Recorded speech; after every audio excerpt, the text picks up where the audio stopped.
Hello friends, next big risk అనేది IT pharma సెక్టార్కి ఉంది. ఎందుకంటే రెసిషన్ గురించి కాదు ఇది, బట్ దేని గురించో తెలుసా? కరెన్సీ వార్ అనేది జరుగుతుంది. ప్రీవియస్గా వీక్ రూపీ అనేది ఎక్స్పోర్టర్స్కి చాలా హెల్ప్ చేసింది, బట్ ఈసారి హర్ట్ చేస్తుంది. సో అది ఎలా, ఎందుకు, ఏంటి అనేది స్టెప్ బై స్టెప్ అనేది మనం చూద్దాం. ప్రస్తుతం జరుగుతుంది ఏంటంటే, మేజర్గా పెద్ద పెద్ద ఎకానమీస్ అన్నీ కూడా వాళ్ళ యొక్క కరెన్సీని వీక్ చేస్తున్నాయి. సో దీనివల్ల ఏమవుతుందంటే ఎక్స్పోర్ట్స్ అనేది చీప్ అవుతాయి. వాళ్ళు డాలర్స్లో ఎర్న్ చేసేటప్పుడు మంచి రెవెన్యూ అనేది తీసుకోవడం జరుగుతుంది. ఒక పక్క చైనా వచ్చేసరికి వాళ్ళ యొక్క యువాన్ ఏదైతే ఉందో దాన్ని ఫ్లెక్సిబుల్గా ఉంచిందనమాట. అవసరమైతే తగ్గించడానికి రెడీగా ఉంది. జపాన్ కూడా వాళ్ళ యొక్క ఎన్ని ఆల్రెడీ వీక్ చేసేసింది. ప్రస్తుతం యూరోప్ వచ్చేసరికి బ్యాటిల్ అనేది చేస్తుంది యూరోప్ అనేది. ఓకే, సో స్టిల్ ఏంటంటే వీళ్ళందరూ కూడా కలిసి క్వైట్గా, చాలా సైలెంట్గా ఎకానమీ అనేది, అంటే వాళ్ళ యొక్క కరెన్సీని తగ్గించే ప్రయత్నాల్లో పడ్డాయి.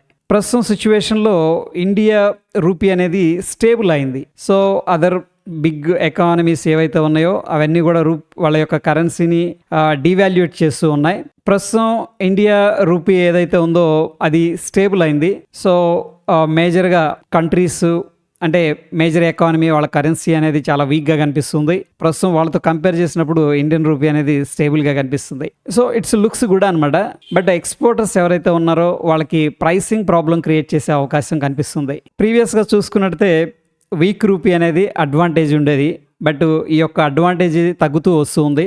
సో ట్రెడిషనల్గా మనం చూసుకుంటే Indian IT companies and pharma, ఈ రెండు కూడా వీక్ రూపీ వల్ల బెనిఫిట్ అనేది పొందాయి. ఎక్స్పోర్ట్స్ ఏమో రూపీస్లో చేసేయి అండ్ ఎర్నింగ్స్ వచ్చేసరికి డాలర్స్లో ఉండేవి. So weak rupee, strong dollar డెఫినెట్గా మంచి మార్జిన్స్ అనేది ఉన్నాయి. సింపుల్గా చెప్పాలంటే ఎక్స్ట్రా ఎఫర్ట్ అనేది పెట్టకుండానే ఈ కంపెనీలకి మంచి ఆదాయం అనేది లభించింది. బట్ ప్రస్తుతం సిచ్యువేషన్ అనేది మారుతుంది. China, eastern Europe, south east Asia చాలా చీపర్గా సర్వీసెస్ అనేది ప్రొవైడ్ చేస్తూ ఉన్నాయి. గ్లోబల్ క్లయింట్స్ చాలా స్ట్రాంగ్ నెగోషియేషన్స్ అనేది చేస్తున్నారు అనమాట. అంటే చాలా చీప్గా బిడ్డింగ్ అనేది వేస్తున్నారు ఇండియన్ ఫర్మ్స్కి. సో దీనివల్ల ఏం జరుగుతుందంటే రూపీ అనేది స్టేబుల్గా ఉంది, బట్ స్టిల్ ప్రైసింగ్ పవర్ అనేది వీక్ అయిపోతుంది.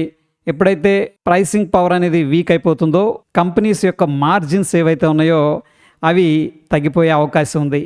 At the same time export ఓరియంటెడ్గా ఉన్న కంపెనీస్కి ట్రిపుల్ థ్రెట్ అనేది వచ్చిందనమాట. సో ఒకటి వచ్చేసరికి డొమెస్టిక్గా శాలరీస్ అనేది పెంచాల్సి వచ్చింది. డొమెస్టిక్ శాలరీస్ హైలో ఉన్నాయి, అంటే ఇన్ఫ్లేషన్ పెరిగింది. రెండవది వచ్చేసరికి కాంప్లియన్స్ రెగ్యులేటరీస్ కాస్ట్ అనేది కూడా ఇంక్రీజ్ అయింది.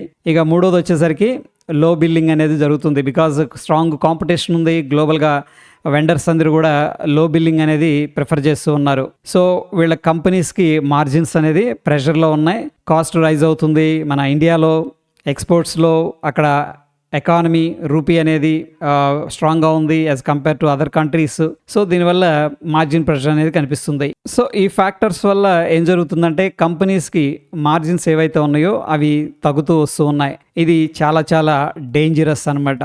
సో ఇప్పుడు ప్రస్తుతం సిచ్యువేషన్లో దీని ఇంపాక్ట్ ఎలా ఉంటుంది అనేది మనం అర్థం చేసుకున్నట్టే, దీని మీనింగ్ ఏంటంటే IT sector and pharma sector collapse అవుతుందని కాదు. ద ప్రాబ్లం ఏంటంటే ప్రీవియస్గా వీక్ రూపీ వల్ల కంపెనీస్ మంచి మార్జిన్స్ ఎంజాయ్ చేసాయి అనమాట. సో ఇప్పుడు ఆ మార్జిన్స్ బెనిఫిట్ అనేది నేరో అయిపోతుంది.